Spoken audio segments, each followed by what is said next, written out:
Guys, welcome to another episode of Inside Team Shorty, where we talk about the reality, the truth, and everything behind the scenes of the sport MMA. I'm with very special guest, Loutrition.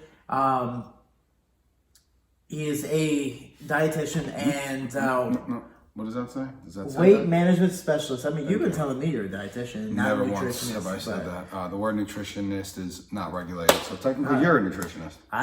if you guys need advice, let me know. Call this guy. Retired. Yeah, so what we're talking about today is overtraining and listening to your body. I think that's something that we all really struggle with as athletes. We're very, very prideful people, and we always want to push forward. But even in my last fight, which I still have not yet talked about on the series, is trying to listen to your body at the most possible convenient way. And the only problem is for me is, I do overtrain.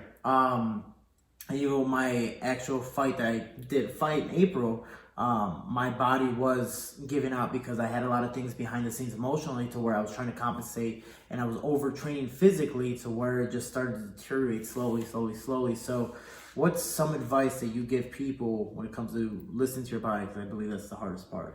It is, and unfortunately, there's so many, different things that play a role in this, right? But let's just start with this. You mentioned the word overtraining. So in your mind, by definition, how would you define overtraining? Like, let's give the people Shorty's example of overtraining. My part of overtraining is, for example, if I'm doing 2-3 workouts a day, trying to distribute those evenly. For me, overtraining would be working out extremely hard in the morning to where I'm too exhausted to train just as well at night. Where instead of training at 100%, I'm training at maybe 60, maybe if I'm lucky 70, or sometimes I don't have the energy to get up and I just don't go. I mean, I've had it wrestling to where, given there's the nutrition side of it as well, trying to compensate with that. But one, I wasn't eating properly. Two, I was definitely overtraining to try to lose as much weight as possible in a certain amount of workout and time.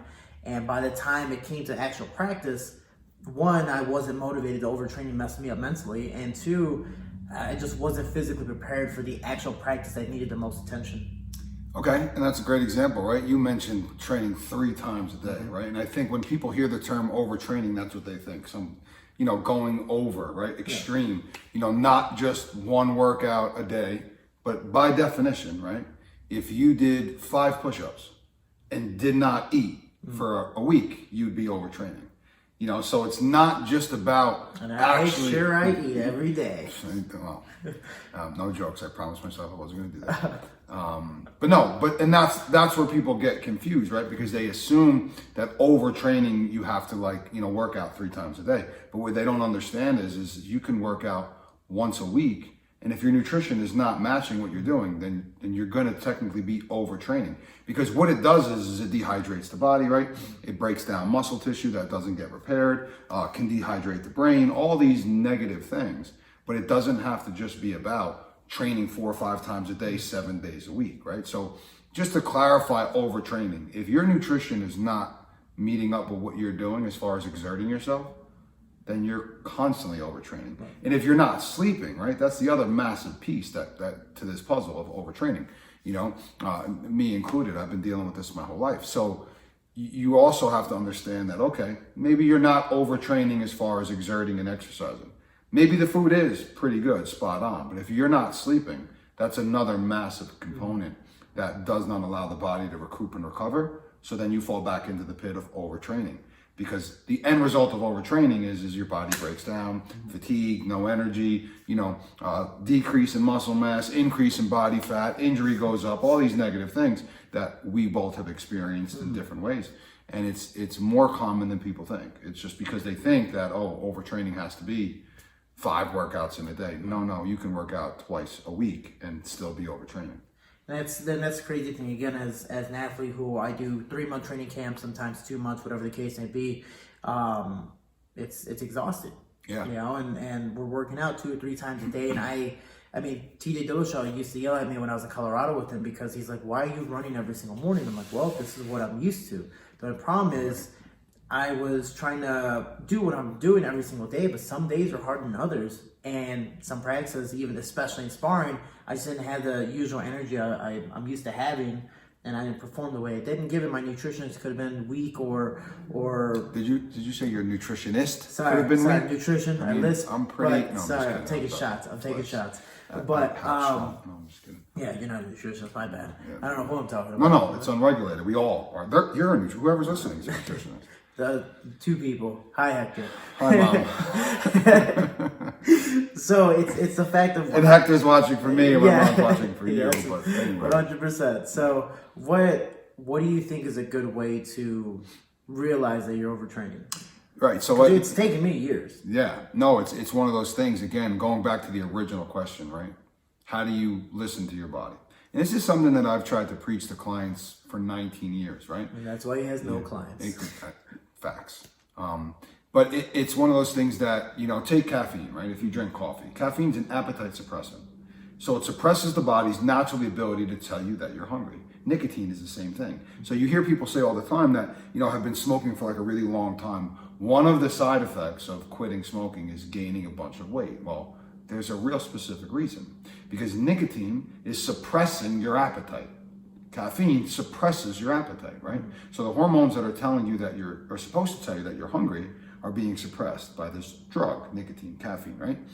So then when you stop doing that, those hormones run rampant. So now you're feeling hunger in ways that you've never felt before, right? So now you're gonna overeat. So the concept is trying to get your body to a place where your body will always tell you what it needs. It's just trying to filter out, is it coming from an addiction standpoint, or is it coming from, hey, we really need this right now? So what I try to get clients to do is let's learn how we can become better at listening to our bodies, and it'll tell you what it needs and when. It'll tell you if you need rest. It'll tell you if you need more food. It'll tell you if you need more, if you're craving something specific. It's either coming from an addiction standpoint or it's coming from a malnourished standpoint, right? So it has to start with you filtering things out that are suppressing your appetite or changing your mood, because we know, right? Food affects mood as well. Emotional eaters and stuff like that. So your emotion is controlling what's going on. Your body's not actually telling you that, hey, it wants those 12 Entenmann's donuts. Chocolate, by the way, are the best, right? Your emotions are telling you that.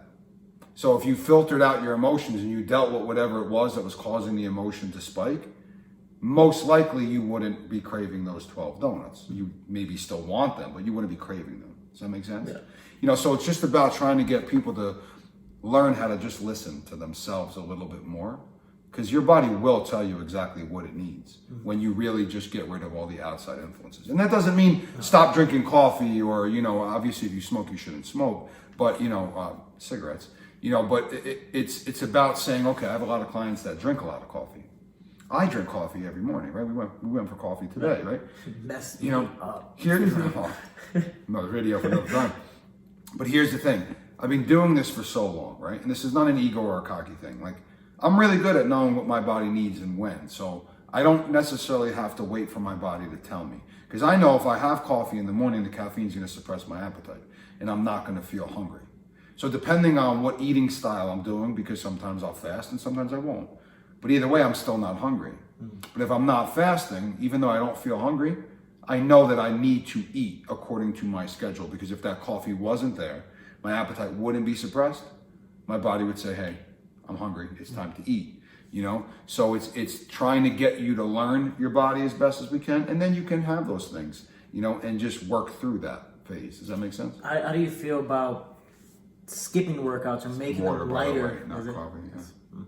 Anyways, how does it feel or what do you think about skipping the workouts or making them easier to kind of compensate for how your body's feeling? It's an interesting way that you frame the question, right? Skipping workouts or making them easier. Well, if you feel the need to skip or make a workout easier, it's probably a good idea to rest, right? Your body's probably telling you hey, let's rest. And again, I know with you specifically, right? We sometimes play a catch up or we get a short notice fight and we're like, okay, we got to get going. And we make the mistake of doing too much too soon and we just can't sustain that. So then the body starts to shut down.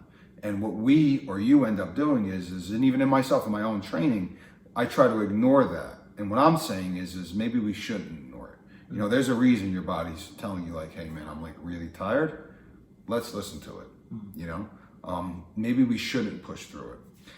And that's a tightrope to walk, because our minds do play tricks on us, right? Every time I run, literally, every time I run. Which is barely. This is barely. But when I do, the second I take my first step, everything in my body tells me to stop. Like, my knees hurt, my ankles hurt. Like, I have every reason to stop. And I can justify stopping, right? But that's just my mind just wanting me to not do something that I don't really want to do. So I push through it and then feel better when I'm done. So again, it's about understanding, is my body telling me to rest because I really need it? Or like, am I just being lazy? You know, there's a massive difference between that. Usually you being lazy. And the hardest part is the start. Yeah. The hardest part, I mean, you're not overtraining now. So it's smart. Can't overtrain if you don't train.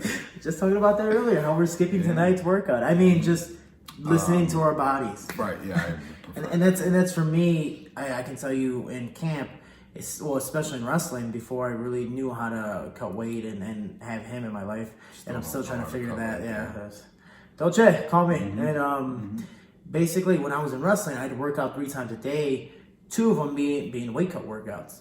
And one was in the morning, one was at night. The only problem was I was so tired after the morning workout. By the time I got to the main drill of wrestling, the thing I went to school for, or at least got scholarship for, I was too exhausted and too mentally drained because of overtraining that I don't want to do anything. I was literally laying on the floor when my coaches called me up, all these bad names, and it was just like, dude, I know I could wrestle better than this. I know I could beat all these guys in practice, but why? Why can't I do it? 1, my mental state, but 2, I'm just exhausted. Every time, even I was like, I could do it. I would take a shot. I'm like, I'm tired. I'm exhausted. It's kind of like you starting to run where you get to it, like the first 10 steps, you're like, maybe I should stop and listen to my body and do it tomorrow. The only problem is, again, the mind plays tricks. So for me, until after college is when I was like, maybe I should really think about what I'm doing in training. And I should have focused more on the wrestling part. And obviously the cutting weight and managing my weight better would have been a huge, thing. Maybe I could have been All-American in Division 2 as well, but woulda, shoulda, coulda. But it's the fact of I had to learn through a lot of experience. Again, TJ Dillashaw used to yell at me years ago because I'd run every single day, but then not have the energy to practice as hard as I usually do for certain workouts, depending on the workout. See, but even that would be okay, right? I'm not discrediting what TJ's saying. I understand what he's saying. But my argument to it would be, if your nutrition was exactly what it needed to be and your rest, we know one of the biggest problems we have is rest. We sleep like shit. I was sleeping on the couch. Right. But even beside that, like just our ability to sleep, And if that's not there, if that's not paired, it's almost as important, if not more important than the nutrition, then running every day, running 3 times a day is going to be bad for you. You can run every day. You can do all these things every day. And the difference, even for the people listening that are maybe, aren't fighting or cutting weight, right? That adds a whole other element to trying to figure out if you're really overtraining. It's not a matter of overtraining. Are we malnourished? Are we dehydrated? Because that's a whole different ballgame. I know people who, coaches that hold mitts, right? That do privates, they're one client after another, after another, after another. That's training. Their nutrition requirement is through the roof, right? We know people who teach classes, one right after the other. Their calorie expenditure is through the roof. That's overtraining. They need to replenish. But because if we're going to talk about weight cutting, that's a whole different ballgame. Because now you're tapping into dehydration and malnourishment on top of training. So it's really about finding that sweet spot of managing your weight properly, right? So then we're just dealing with working out versus, like you said, I would get up and do a weight cut workout, then do a regular wrestling workout. They're 2 totally different things, So it's really limiting the weight cutting workouts, and let's just focus on the actual workouts, because then you won't be overtraining, because then we could really properly hydrate yourself, and with the nutrition, and your body will say, hey, this is what we need, and this is, why. And it depends on what you're training. Like you're saying, there's 2 different workouts. The weight cut compared to wrestling, completely 2 different exercises. One more cardio-based, where I'm running, compared to this one where it's a whole body cardio-based, but I'm doing completely different workouts. Some, preseason, which was extremely exhausting, but... Yeah, when you're exerting yourself, you're requiring more muscle, more strength. Running, you're just different nutrients, different things, and amount of stuff. And that is one of the hardest parts, is being able to listen to your body, be able to know what you need to ingest to really figure out, how your day's going to go, and obviously sleeping, which is usually our problem. of trying to figure out. I've been trying to take a nap all day, you know. I finally was able to, you know, take a nap, but I woke up super exhausted. Yeah.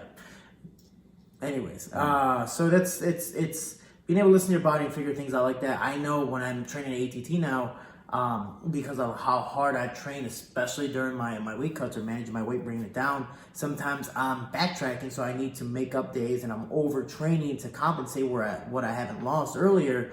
I'm exhausted by the end of the week and I just don't want to do it anymore. So for me, what I've been trying to do, instead of doing 2 hard workouts every single day or 3 hard workouts, maybe I'm doing 1 hard day and then the next day it's more drilled than anything to try to relax my body, more active recovery. Just gonna say, and then from there, you can interval it. Maybe Monday, Wednesday, Friday, do hard days, and then Tuesday, Thursday, relax a little bit. And then Saturday could be that, you know, whatever day, and Sunday, maybe a complete rest day. And that's something that was very hard for me to do was, again, I bring up TJ, he used to yell at me, he goes, dude, you don't have to train every day. I get it, you're 24, 25 at the time. Right. You're young, you're athletic.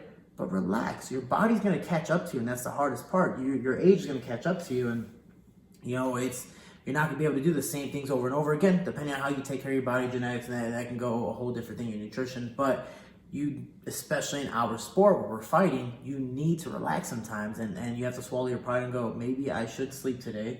Maybe you'll feel bad, but it's okay. You'll train that much more and that much harder tomorrow. So it's being able to schedule it properly. Yeah, you know, I gotta say, you know, one of the most, I've been blessed to get to travel the world and work with some of the best fighters in the world, right? And I got to be in so many different camps and different experiences. But there's one that really sticks out. There's one fighter that I got to come across that really, really sticks out in the way that they train, and it's certainly not you. It's Yoel Romero, right? Yeah, I was fortunate enough when my first camp with John Jones in 2016, he was preparing for Daniel Cormier. So they flew out Yoel Romero to help him with the wrestling. And I spent a lot of time with Yoel, right? And he was in his, you know, upper 30s, maybe 40, I forget. You know, he's older for the sport, right? He started MMA much later in life. But his body looks like he's in his 20s. That's the point. So the point is this. I was talking to Yoel. We would spend a lot of nights together, you know, eating and stuff. And he was explaining his training regimen. And this was the most impressed. Like, he trains so smart. You know, there is no glimpse of overtraining. He takes multiple days off to rest and recover. He sleeps long periods of time. He's very strategic at what he trains and how much he trains. Like, that's somebody who truly, I mean, he's been wrestling at an elite level, you know, silver, gold medalist for Cuba. Like, but the point is that that's somebody, whether it was a coach or somebody, helped him understand how to listen to your body, and he listens to his body. You know, I think everybody listening to this, the 2 people, can absolutely relate to the point where they know they feel tired, but they got to push through the workout, you know, or they know they feel tired and they should go to sleep, but they, you know, push through. Somebody like Yoel would be like, no, I'm going to go to sleep, you know? And I know even for myself, like, again, weight training, like just lifting weights is obviously very different than MMA working out, right? Workouts. Look at these muscles. Yeah. But I was a really, and still am, a really big proponent of, you know, if you're weight training consistently, every once in a while I would take like a full week to sometimes 2 weeks off completely. I wouldn't lift a weight, right? And I had an older friend of mine who was telling me about this theory. And I was real nervous to do it because, like, man, I worked so hard to get to where I was. And I felt like, you know, if I missed 2-3 days, like I was going to lose all that I gained. And he's like, just trust me, just make sure your diet is still good and all that stuff. I think the first time I did it, I took a full week off. I literally didn't do anything. No weight training, no cardio, no nothing. But just my diet stayed clean. The following week, I went in, we talked about expectations. That should be another video. You know, I went in with the expectations of like, I mean, I'm going to be so much weaker. I was like almost twice as strong. You know, and I had one of the best workouts, one of the best workout weeks, because that week off just really allowed all my muscles to heal. You know, they never got a chance to do that. Even though you're not training the same body parts, you know, over and over. In weight training, right? Doesn't matter. You know, that rest is so important. You know, so I know, like, we were even speaking to a mutual friend, and she was asking that same question, like, how do you know how to listen to your body? It's really just as simple as listen to your body, right? Like, you know, right? Like how many times have you like, all right, I'm really tired, you know? And as long as your diet's clean, then you can get away with, you know, certain things. yeah, like taking the night off and then still feeling. Yeah, and especially with weight cutting and Yeah. fighters with that, which that's why I overtrade and I have to overcompensate. But it's Oh, you do like to overcompensate for. Speaking of casting. Anyways, so gotta make the reference. Right? so it's Oh, there's a camera there. oh. Hi, Mom. How you doing? Oh, hopefully you don't know what that is. see. You just gotta go one step. I was just gonna type it in right now. Oh yeah. Mm-hmm. Like, I'm gonna pause this video and type it in real quick. Yeah. What do they mean by that? Yeah. So, overtraining. Yeah. That could be a form of overtraining. It could be a form of overtraining. Don't let them come over. That's really Right, yeah. So This video took a dive. you take over. You take over. So anyway,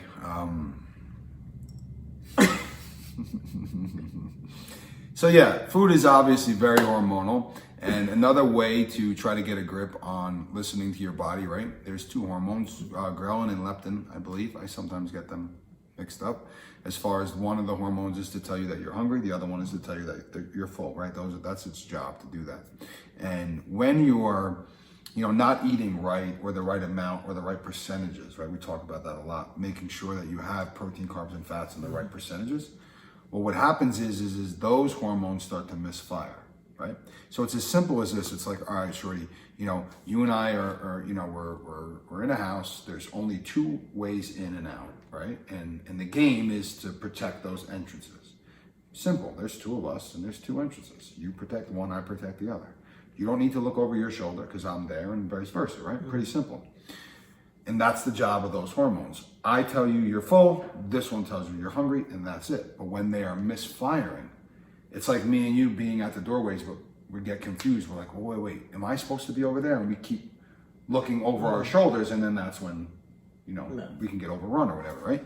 So when those hormones are misfiring, a common term used is like, have you ever, I know the answer to this, but have you ever, you know, you're like, I'm not really full, but I'm not really hungry. So you end up eating out of boredom, right? A lot of people are like, oh, I was just bored, so I ate. You go into the kitchen, you go into the cabinet or the fridge, and you're like, I don't really know what I want, but I'm bored, so I'm hungry, and you start eating. But nothing's really satisfying your crave, right? You're like, no, that's not doing it. No, that's not doing it. It's not that you're eating out of boredom, it's because those hormones are misfiring. So the one that's supposed to tell you you're full is now telling you that you're hungry, and the one that's supposed to tell you you're hungry is telling you you're full. Mm-hmm. So there's miscommunication there. You know, you're not operating in an optimal state. Because if you were, then you would know when you were hungry, then you would eat, and then you would be full, and you would stop eating. It's just like, why do we eat till we're in pain, right? Like, I could answer this question. Yeah, exactly. You know, and if you think about it, and that's what a lot of us do, because of how fast we eat, right? It takes about 20 minutes for your stomach to register to the brain. Hey, we're full, jerk off, enough, stop eating. 20 minutes, we're like, boom, boom, boom, boom, boom, you gotta crush everything. And then we're like, oh, you know, we're in pain now.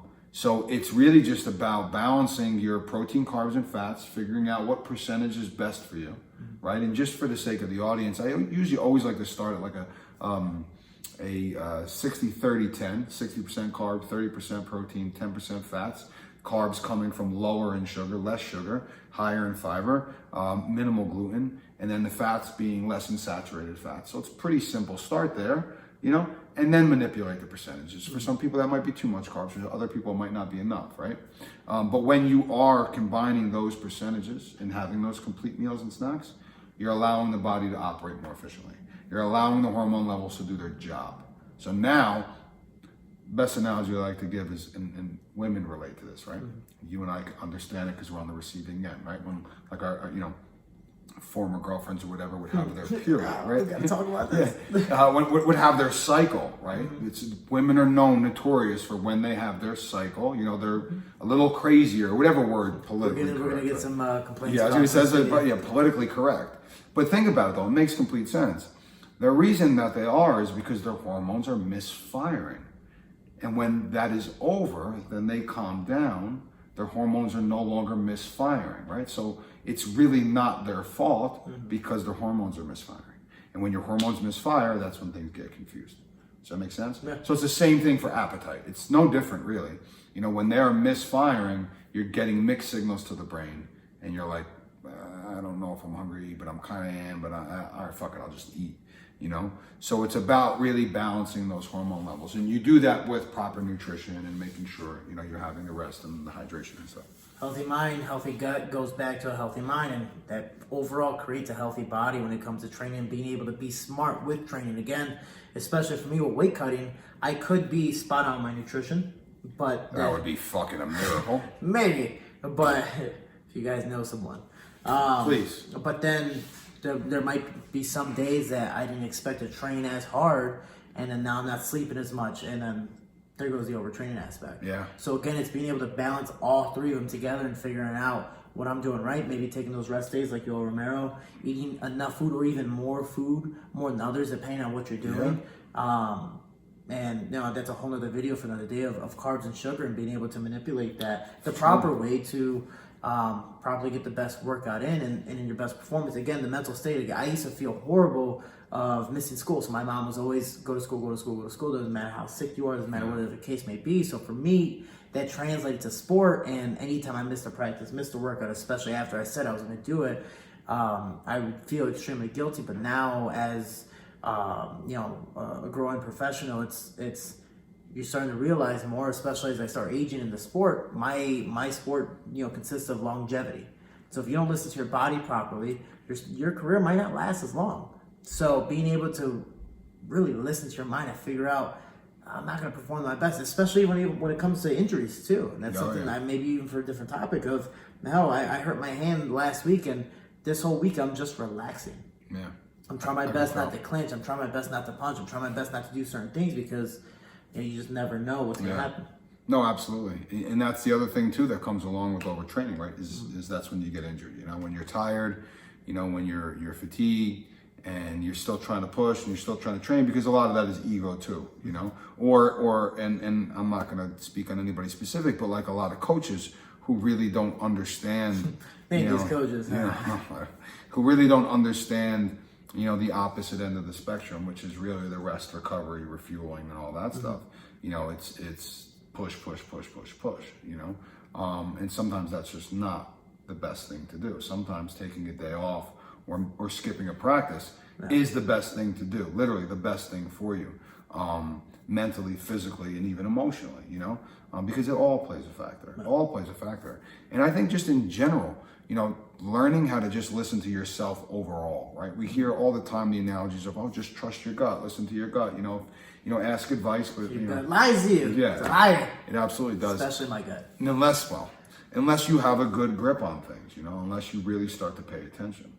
One analogy I like to give is comparing, you know, that concept to nature, right? And if you were to put a camera, you know, in the middle of the woods with no disruption of noise and light, right? And you put a camera out there, what you would see nature operate as it's intended. You know, whatever predators would be predators and prey, and there would be no disruption whatsoever because it's real quiet, right? But if you put that same camera and you put loud music on, what do you think you would see?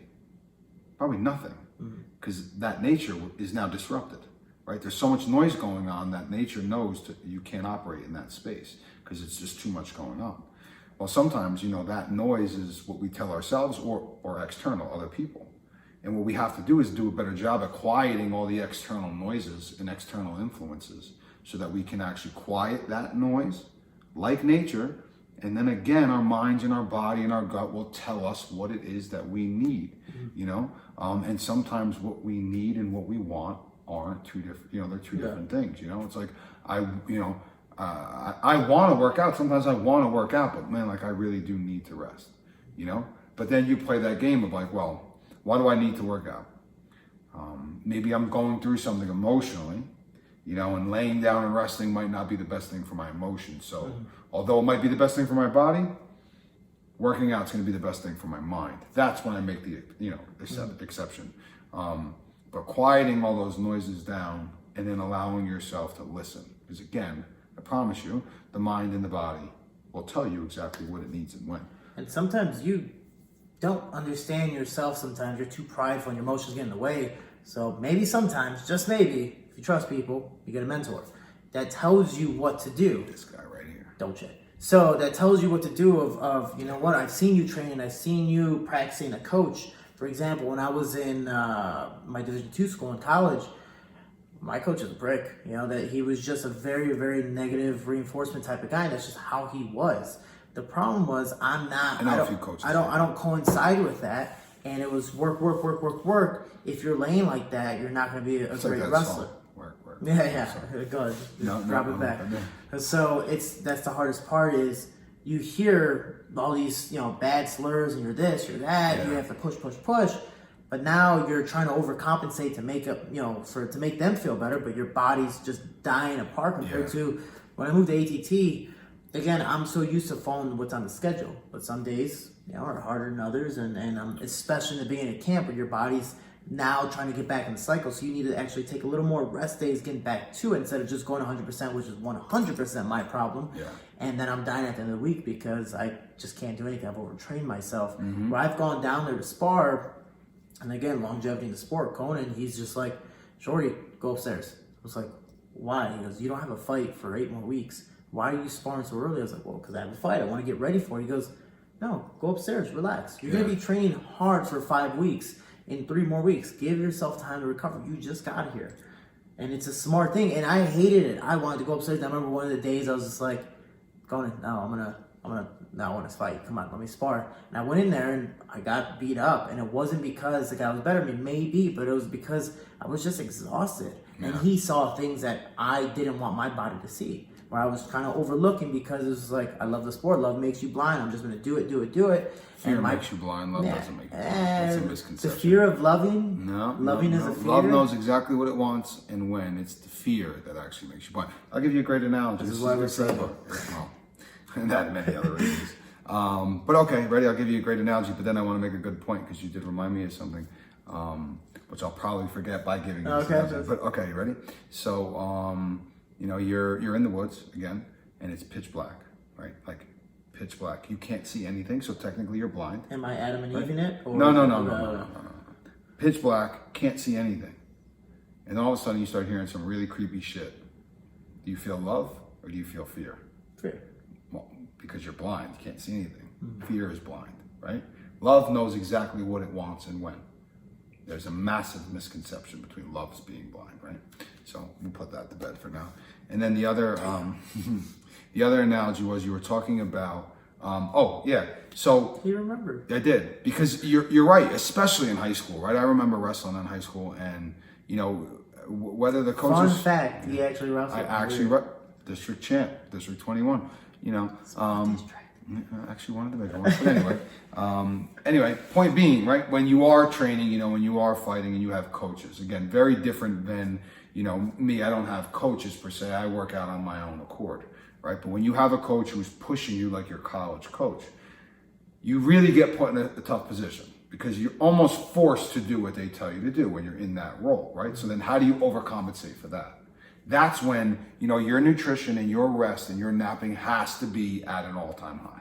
Because if you're in a position where you can't just say, hey, coach, like, I think I should take the day off. Like, we know, like, high school, no, they're not giving you days off. You know, I wish more coaches understood. The coaches aren't as educated, so that's... Well, that's what I'm saying. Yeah, I wish they were more educated on it, where they're like, you know what? Because, again, it's that old school mentality. You grind. You know, and now the science just supports the opposite, you know? So if you are in that position where, you know, you have a coach who's forcing you to do more than your body wants to, man, that's when your rest and nutrition has to be on point.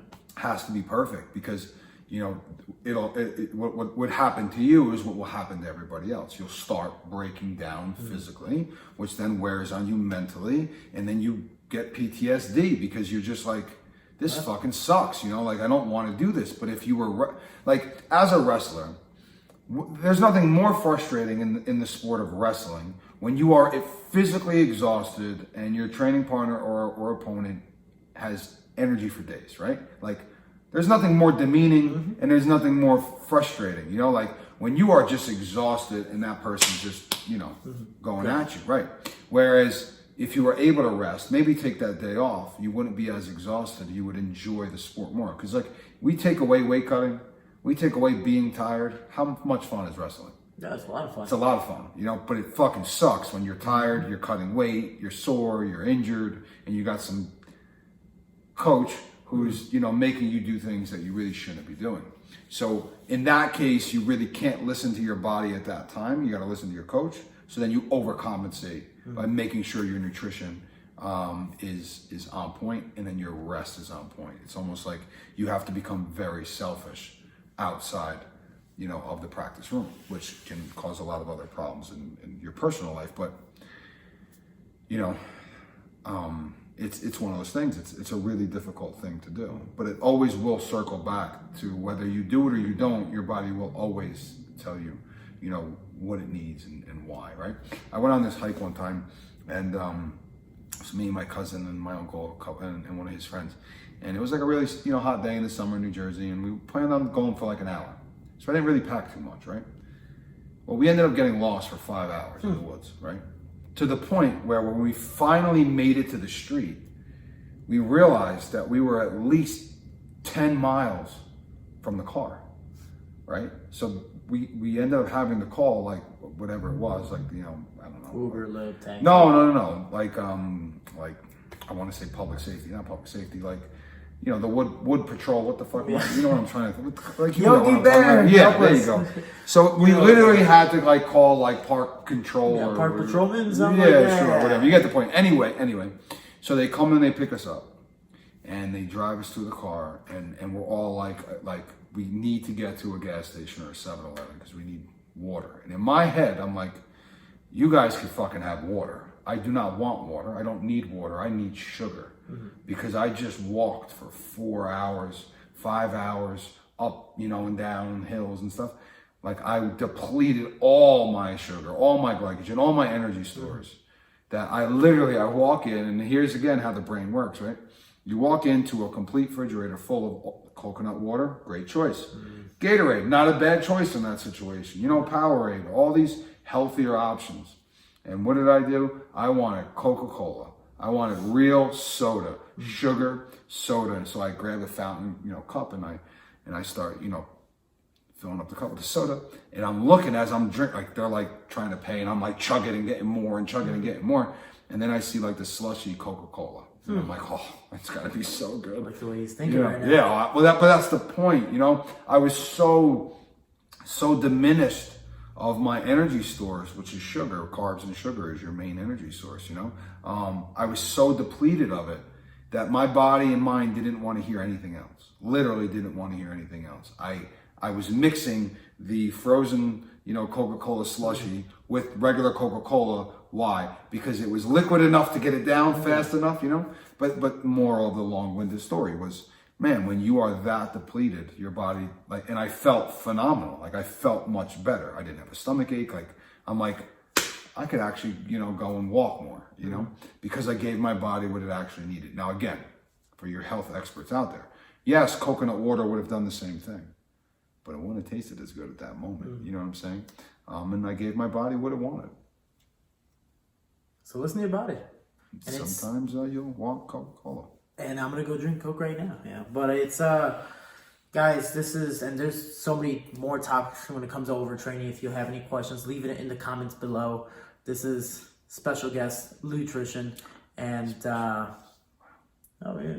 special guest. No, how many times have I had you on the show? How many times have I watched your show? No. How many times have I had you on the show? No, I'm saying it's the same answer. Oh, wow. You get the joke that I... Once. So... actually, I did watch one video. The one he was in. No. So... Did we make a YouTube video? Was that the one I got cut from the UFC by? No, I wasn't in there. I was never in any of your YouTube series. No. Yeah, you were in one when TJ fought Cejudo. Oh, that was, yeah, okay, that was a YouTube series. So I was in that one, okay, so then we're even. Then I watched your video on weight cutting, and I wanted to strangle you because it was a bunch of bullshit. But anyway. I made a video about weight cutting? You did. You were quoting, you really want to, we can get into this now. All right. Fans, you want this? Let's just do it. Go ahead. Okay, yeah. So you two made people it. watching. Let's do it. Yeah, I mean, you did make a video on weight cutting without advising your weight cut specialist, weight management specialist. Anyway, yeah, I saw this and I was like, interesting what he has to say here. And you didn't say what I thought you were going to say, which was the truth. You basically did what a lot of, and we won't mention any other fighters' names, but you did what a lot of the other fighters do. And you talk about, man, weight cutting is so hard. It made me want to quit. You know, I really wanted to just question everything. And I remember Mike Perry talking about how weight cutting really made me want to quit. And it fucking sucks. And I got to be honest. This is you, by the way. You know, I got to be honest. You know, like it's really like, it just sucks so much. Like it takes the fun out of everything. And I'm sitting there and I'm waiting. And I'm waiting and I'm waiting. And you know, it never... Shout out Loutrition. It never came. It never came. And no, I didn't want to shout out in that video because it was bullshit. The reason it was bullshit is because weight cutting sucks when you walk 40 pounds above your weight class. Weight cutting does suck. Yes, that part is very fucking true. But like Loutrition has said for the past 4.5 years, and the only one to say it, is if you manage your weight properly all year long, no more than 15 to max 20 pounds above your weight class, you'll make weight safe and effective every single time. Yes, there's going to be moments where it's fucking annoying. Like fully hydrated and fed sitting in a sauna can be annoying, you know? So, but it was very misleading because like all the other fighters that complain about weight cutting and the ones that have missed weight, they never actually talk about what they're walking around at, you know? And most are 40 plus pounds above their weight class. Yeah, that would fucking suck. So MMA on Point actually did a video about some of the extreme weight cuts. Gleason Tebow lost 60 pounds for a fight. Yeah, I mean, that's... You know, so it's... Which gets back to the topic of the video, overtraining. Damn! Fact, where, again, if you manage your weight, you can actually properly take care of yourself to where you're not trying to overcompensate of, I need this much weight to lose, or I have this much weight to lose, or these are my goals, and this is what I need to do to reach them. Well, take the proper steps, make an outline of what you think you need to do. Because if you're heavier, if you are heavier and you are in a sport where you have to make weight, but you don't manage your weight properly, you're always going to overtrain. Yeah. Because you have to overtrain and be malnourished to get the weight to come down. That sucks, you know? And again, a quick tip, just to go back to the point of the video, right? One way to help people understand better is just simply making sure that every meal and snack is complete. And by my definition, it's a protein, carb, and a fat, right? So when you do combine a protein, carb, and a fat, the body metabolizes it more efficiently, and that will help balance out your emotions. Making sure the carbs are lesser in sugar, the fats are lower in saturated fats, right? A great example would be a piece of fruit by itself it's an incomplete snack because it's just carbs, sugar specifically. Add almond butter or almonds to it, you just added a little protein, a little fat, and now it metabolizes more efficiently. Does that make sense? That's $5 right there for the nutrition tip.